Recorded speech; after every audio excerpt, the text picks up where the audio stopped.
আগে এই ভিডিওটা দেখেন। হাসনাত আব্দুল্লাহ, লুঙ্গি ডান্স কোন সিনেমার গান?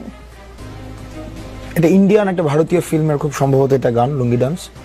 খুব সম্ভবত, আমি নিশ্চিত না, কারণ আমি গানটা শুনেছি কিন্তু কখনো দেখার সুযোগ হয়নি বা দেখিনি। গতকাল রাতে ধানমন্ডি 32 এর আশেপাশে শুনেননি?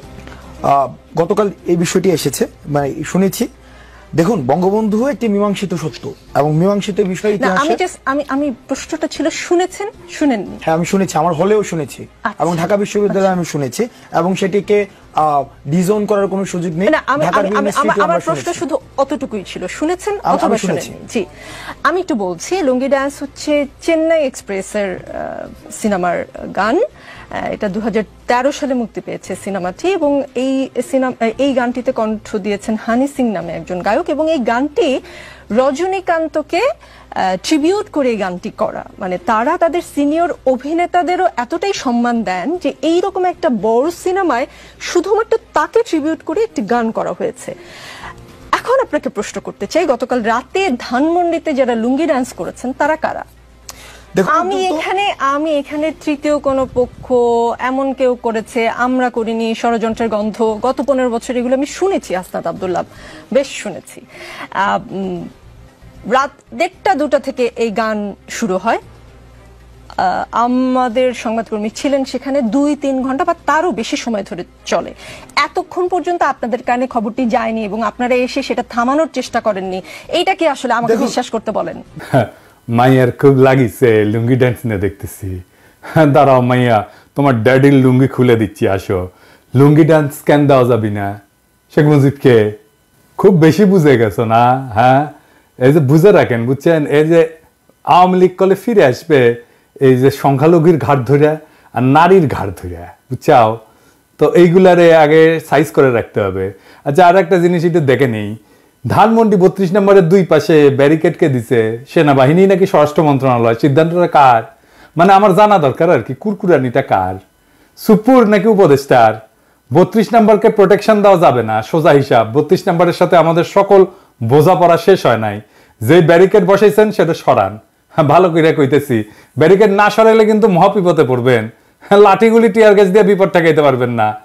কি বিপদে পড়বেন ভিডিওর শেষে কমুনি। ধানমন্ডি 32 নম্বরের সাথে আমাদের হিসাব আছে। ওই বিল্ডিং এর প্রত্যেকটা ইট জনগণ খুলে নেবে, তারপরে ওই বিল্ডিং এর মুক্তি। জনগণের সাথে ফয়সালা শেষ। অনেকে কইতেছেন মুজিবের কি কোনোই ভূমিকা নাই? থাকবে না কেন? হাসিনার মতো একটা রাক্ষসী জন্ম দিছে। মানুষের ঔরসে রাক্ষসী জন্মানোর তো কোনো উদাহরণ নাই আগে, তাই না? আর মুজিব কি করিছে? স্বাধীনতার নেতা ছিল। আজ এনে বিষয়টা দেখি। তো মুজিবের যদি স্বাধীনতার জন্য অবদান থাকে, তো জিন্নাহ সাহেবেরও আছে না? আছে তো। তিনি না থাকলে কি আমরা এই মানচিত্র পাইতাম বাংলাদেশের? এই মানচিত্রটা কার দেওয়া? এটা তো জিন্নাহ সাহেবের দেওয়া। তো জিন্নাহ সাহেবকে আমরা এখন সেলাম ঠুকি নাকি? হ্যাঁ, কি মানবেন? আজ আর একটা উদাহরণ দিই ইতিহাস থেকে। মুসলিম লীগ আমাদের জমিদারি উচ্ছেদ আন্দোলনের নেতৃত্ব দিল। আমাদের যুগ যুগের এই যে তিতুমির যে লড়াই করলো, হাজী শরীয়তুল্লাহ লড়াই করলো, এই যে নুরুদ্দিন লড়াই করলো, এ কার জন্যে? জমিদারি উচ্ছেদের জন্য। তো এই জমিদারি উচ্ছেদ আন্দোলনের নেতৃত্ব দিল কে? মুসলিম লীগ। তো জমিদারি প্রথা উচ্ছেদ করলো কে? আমাদের প্রথম রাষ্ট্র পাকিস্তান উপহার দিল কে?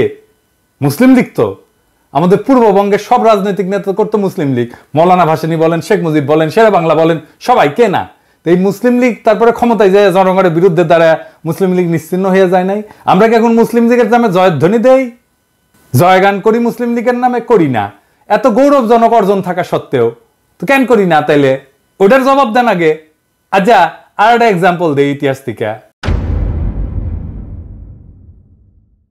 বাংলায় বর্গিরা আসতো, জানেন তো? ওই যে খোকা ঘুমালো পাড়া জুলালো, বর্গি এলো দেশে, বুলবুলিতে ধান খেয়েছে, খাজনা দেবো কিসে?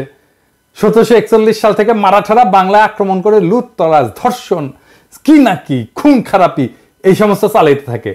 পরবর্তী দীর্ঘ 10 বছর ধরে মারাঠাদের এই আক্রমণ চলতে থাকে। এরাই হইতেছে সেই বর্গি যাদের কথা আমি বলছি আগের এপিসোডে। সে অংশটা দেখান এডিটর সাহেব, গঙ্গারামের কবিতা সহ।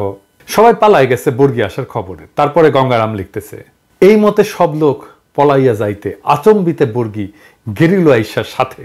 মাঠে গেরিয়া বর্গি দেয় তবে সারা, সোনা রূপা লুটে নেও আর সব সারা, কারু হাত কাটে কারু নাক কান, একই চোটে কারু বধে পড়ান, মোহিনী স্ত্রীলোক বান্ধি ধৈরা লইয়া যায়, আঙ্গুঠে দড়ি বান্ধি দেয় তার গলায়, একজনে ছাড়ে তারে আর একজন ধরে, রমণের ভারে তাই শব্দ ফারে, আকাশ বাতাস কান্দে কান্দিছে পাষাণ, রাখো কৃষ্ট কালী আল্লাহ ভগবান। কি বুঝলেন? শুধু সম্পদ লুইটা মাইরা কাইতেই যাইতো না, নারীদেরকে নিদারুণ অসম্মান করত। এই ইতিহাস আপনাকে কেউ বলছে? বলেনি, বলবেও না। শুধু শুনবেন 2 লাখ মা বোনের ইজ্জতের বিনিময়ে স্বাধীনতা পাইছি, যেন এর আগে কোনো আমাদের ইতিহাস নাই। এই যে বর্গীদের অত্যাচার, এই যে বর্গীদের আক্রমণ, এই যে বর্গীদের নিপীড়ন, এটা বর্গীদেরকে কে পরাজিত করছিল জানেন?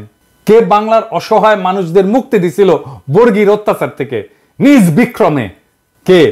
কোন সেই বীর জানেন? জানেন না? না, নাম বললে অবাক হবেন।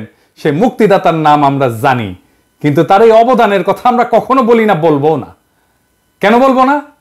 কারণ সেই বীর যে বর্গীর আক্রমণ থেকে বাংলাকে বাঁচাইছিল, বর্গীদের পরাজিত করছিল, সমূলে নির্বংশ করছিল, তার নাম হচ্ছে মীর জাফর আলী খাঁ। হ্যাঁ, সেই মীর জাফর, যে পলাশির আম্র কাননে সমস্ত সৈন্য নিয়ে নিশ্চুপ পুতুলের মতো দাঁড়াইছিল, সেই মীর জাফর আলীবর্দী খানের তরুণ সেনাপতি হিসাবে বর্গীদের পরাস্ত আর সমূলে পরাজিত করে।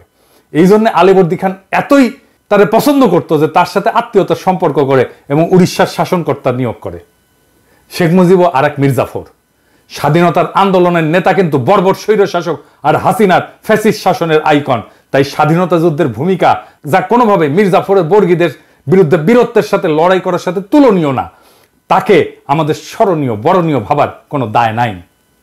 মীর জাফরের বিশ্বাসঘাতকতা তার মুক্তিদাতার ভূমিকাকে যেভাবে নিশ্চিহ্ন করে দিচ্ছে, ঠিক একইভাবে স্বাধীনতা যুদ্ধে মুজিবের ভূমিকাকে আমরা কোনোভাবেই সেলিব্রেট করতে পারি না। তার স্বৈর শাসন এবং তার ফ্যাসিবাদের আইকন হওয়া তার মুক্তিযুদ্ধের স্বাধীনতার ভূমিকাকে নিশ্চিহ্ন করে দিচ্ছে। যদি মুজিবকে সেলিব্রেট করতে হয়, তাহলে বর্গীদের বিরুদ্ধে মীর জাফরের বিরুদ্ধকে আগে সেলিব্রেট করতে হবে। তাই 32 নম্বরের প্রত্যেকটা ইট আমরা খুলে নেব, ওই বাড়ির ডিনামাইট মাইরা ধুলা মিশাই দেব। ওইটা ফ্যাসিবাদের আইকন। ওই ব্যারিকেড রাখছে না, ওই ব্যারিকেডের উপরে মুদবেন লাইন ধরে স্যাট স্যাট করে, আর প্লাস্টিকের প্যাকেটে করে কাঁচা গু নিয়ে যায় ওর মধ্যে ছুঁড়ে মারবেন। মানুষের গু হোক, কুকুরের গু হোক, বিড়ালের গু হোক, যাই হোক, ভিতরে ছুঁড়ে মারবেন। যতদিন ওই ব্যারিকেড রাখবে ততদিন ছুড়বেন, ততদিন মুদবেন ওইটার উপরে। কোনোভাবে ওই বাড়িকে টিকতে দিবেন না। মনে রাখবেন, ওই বাড়িতে যদি সংস্কার কাজে কেউ হাত দেয়, সেই এই ফ্যাসিবাদের পুনরুত্থানের জন্য কাজ করতেছে। সেনা পাহারা জয় রাখছেন, সরায় ফেলেন। জনগণের অসমাপ্ত কাজ সমাপ্ত করতে দেন। 15ই আগস্ট গণতন্ত্র মুক্তি দিবস, বাংলাদেশের মানুষ উৎসব করবে, আমরা উৎসব করব। তুই বলার কে রে? হ্যাঁ, লুঙ্গি ড্যান্স না কি করছে? 100 বার করবো লুঙ্গি ড্যান্স। মুজিব বন্দনা বাংলাদেশে করা যাবে না। এই যে যারা কয় যে করলে ইতিহাসের বিরুদ্ধে হবে, ওদের বলবেন মীর জাফর আলী খাঁকে তাইলে আমাদের আগে সম্মান দিতে হবে। ওইটা ইতিহাস না? বর্গীর আক্রমণ ইতিহাস না? খালি পাকিস্তানের শোষণই ইতিহাস? পাকিস্তানের শোষণ তো বর্গীর আক্রমণের তুলনায় কিছুই ছিল না। মুজিবের আগে মীর জাফরের হিস্সা আছে বাংলার ইতিহাসে, তাহলে ওইটা নিশ্চিত করেন। তো মাইয়া সাবধান হইয়া যাও। এরপরে যদি বাড়াবাড়ি করো না, আজকে কিছু কইলাম না, আজকে খালি ওয়ার্নিং দিয়ে গেলাম, এরপরে যদি কিছু করো না, তোমার কালে ধর্ম এমকে করে ধর্ম টের পাবা। এবার আসেন একজন শহীদের আলাপ করি। 20 জুলাই ঢাকার সাভার বাসস্ট্যান্ডে গুলিতে নিহত হয় ক্ষুদ্র ব্যবসায়ী কুরমান শেখ। কুরমান শেখ ছিল শারীরিক প্রতিবন্ধী। সে প্রতিবন্ধী ভাতাও পেত। কালুখালীর রতনদিয়া রেল লাইনের পাশে জরাজীর্ণ টিনের ঘর ছাড়া তার কোনো সম্পদ নাই। 1.5 দশক ধরে ঢাকার সাভার বাসস্ট্যান্ডে একটা ছোট্ট ঘরে দৈনিক ভাড়া ভিত্তিতে মুরগির ব্যবসা করতেন। সাভার মাছবাজারের পেছনে ভাড়া বাসায় স্ত্রী শিল্পী খাতুন, ছেলে রমজান শেখ এবং মেয়ে মিতু আক্তারকে নিয়ে বাস করতেন তিনি। দরিদ্র ছিলেন, কিন্তু সুখের সংসার ছিল। ছেলে রমজান শেখ জগন্নাথ বিশ্ববিদ্যালয়ের লোক প্রশাসন বিভাগের 4র্থ বর্ষে, মেয়ে মিতু আক্তার ইউরোপিয়ান ইউনিভার্সিটিতে BBA 1ম বর্ষে পড়াশোনা করতেন। সংঘর্ষের দিন সাভার এলাকায় অনেকের দেখাদেখি কুরমান শেখ দোকান খুলেছিলেন। কুরমান শেখের ছেলে রমজান বলেন, দুপুরে সংঘর্ষ শুরু হলে আব্বু দোকান বন্ধ করে পেছনের মাছবাজার এলাকায় বরফ কলের ভেতর আশ্রয় নেন। এ সময় অনেকেই সেখানে আশ্রয় নেন। আমার এক চাচাও ছিলেন। পুলিশ হঠাৎ বাজারে ঢুকে বরফ কলের কাছে এসে গুলি করতে শুরু করে।